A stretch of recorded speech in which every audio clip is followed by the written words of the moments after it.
ደሳች ዜና ሰላም ጤና ይስጥልኝ የተከበራችሁ ተመልካችና አድማጮች የቻናል ቤተሰብ ተከታታዮች በጎንደር መንግስት የዘረጋላቸውን የሰላም ጥሪ ተቀብለው በርካታ የፋኖ ታጣቂዎች ገብተዋል።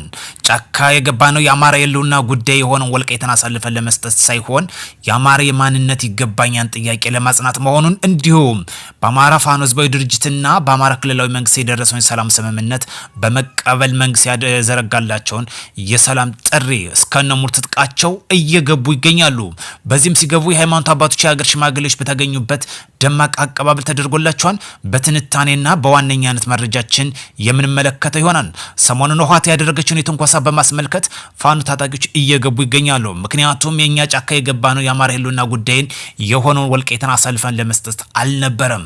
ይህን ደግሞ በዝምታ መመልከት የለብንም፣ ከመንግስት ጎን እንሰልፋለን በማለት በዛሬው ዕለት በእብናት ቀጠና በተለያዩ አደረጃጀት ታጥቀው የትግል ትግስ ያደርጉ የነበሩ ታጣቂዎች መንግስት የዘረጋላቸውን የሰላም ጥሪ ተቀብለው ገብተዋል። በደቡብ ጎንደር ዞን እብናት ቀጠና በአማራ ክልላዊ መንግስትና በአማራ ፋኖ ህዝባዊ ድርጅት መካከል የደረሰውን የሰላም ስምምነት ተከትሎ በእብናት ወረዳና በቀጠናው በተለያዩ አደረጃጀት ታጥቀው በጫካ ሲንቀሳቀሱ የነበሩ የቡድን አመራሮች የሚመሩት ሰራዊት ጋር በሰላም ገብተዋል። የእብናት ወረዳ ዋና አስተዳዳሪ አቶ ቻላቸው መሳፍት እንደተናገሩት ዘግይቶም ቢሆን ሴራው ገብተዋቸው የክልላችን የመንግስት ከአመራሮቻችሁ ጋር በመነጋገር በደረሰው የሰላም ስምምነት የሰላምን ዋጋ ተረድታችሁ መግባታችሁ ለእናንተ ለቤተሰቦቻችሁ እንዲሁም ለህዝባችሁ ትልቅ እፎይታ ነው ሲሉ ገልጸዋል። ሰላም ያሸንፋን እንኳን በሰላም መጣችሁ ሲሉ መልእክታቸውን አስተላልፈዋል። ወንድሙ እየተገዳደ ክልላችን እንዲወድቅ የሚሰሩ ኃይሎች አሸንፋችሁ በመመለሳችሁ ለእናንተ የሰላም አርበኞች ስለሆናችሁ ለክልላችሁ፣ ለዞናችሁ፣ ለወረዳችሁ ማደግ የእናንተ አስተዋጽኦ ያስፈልጋል ሲል መልእክታቸውን አስተላልፈዋል። የእብናት ከተማ ዋና አስተዳዳሪ ተቀዳሚ ከንቲባ አቶ አለብል ጌጡ በበኩላቸው በእብናት ወረዳና በአካባቢ ታጥቃችሁ ስትንቀሳቀሱ የነበራችሁ ኃይሎች ወንድሞቻችሁ የአባታችሁን ምክር ሰምታችሁ መመለሳችሁ ስለ ሰላም ላረጋችሁ ቁርጠኝነት እናመሰግናለን ሲል መልእክታቸውን አጋርተዋል። ሌሎችም በጫካ እየተንቀሳቀሱ ያላችሁ ወንድሞችም የህዝባችሁን ስቃይና እንግልት በመገንዘብ በድርድሩ መሰረት የወንድሞቻችሁን ፈለግ ትከተሉ ዘንድ የሰላም ተጠቃሚ እንድትሆኑ ሲሉ መልእክታቸውን አስተላልፈዋል። እንዲሁም በከፍተኛ አመራሮችና መኮንኖች በተገኙበት የሃይማኖት አባቶች የሀገር ሽማግሌዎች በተገኙበት ደማቅ አቀባበል አድርገውላቸዋል።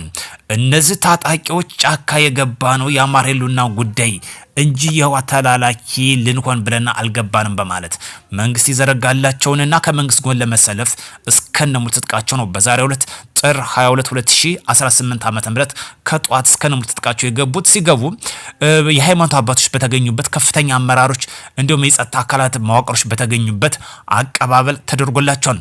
በተለይ በጎንደር በርካታ ታጣቂዎች እየገቡ የሚገኙት የህወሓትን ወረራና ትንኮሳ ዝም ብሎ ለመመልከት ተገቢ አለመሆን በማየት ነው።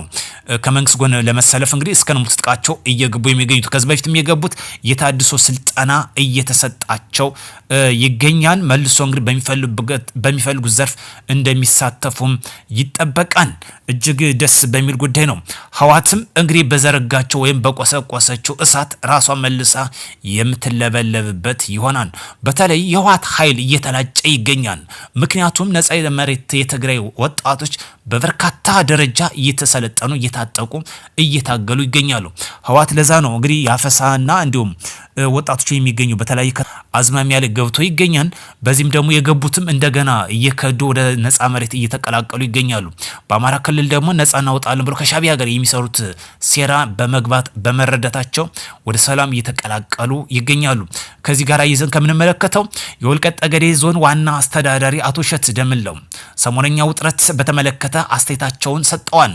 ዋና አስተዳዳሪው ለዳግም ወረራ ታጣቂ ኃይሉ ተከዜ ለማሻገር የተጠና የፖለቲካ ስልት የማደናገር የፕሮፓጋንዳውን በመልቀቅ ላይ ይገኛል። ህወሓት ኃይል ፍላጎት ወልቃይትን ጠገዴ መልሶ መቆጣጠር ዛሬም እንደ ትናንቱ ከሰው በታች ሊያደርገን ሊያዋርደን ብቻ አይደለም፣ እንደ ህዝብ ጨርሶ ሊያጠፋን ነው ፍላጎቱ የሚለው ዋና አስተዳዳሪው ሁሌም ዝግጁ ሆነን መገኘት በሚለው የትግላችን መርህ መሰረት ነው ሲሉ የቀጠሉት አቶ እሸቱ ለፍቅርም ሆነ ራስን ለመከላከል አንቦዝንም፣ በህብረት ብሔራዊ አንድነት አብሮነት የሚሹ እህት ወንድሞቻችን እንቀበላለን። የኃይል አማራጭን አስበው ለወረራ የሚዘምቱ ካሉ አንታገስም ሲል መልእክታቸውን አስተላልፏል።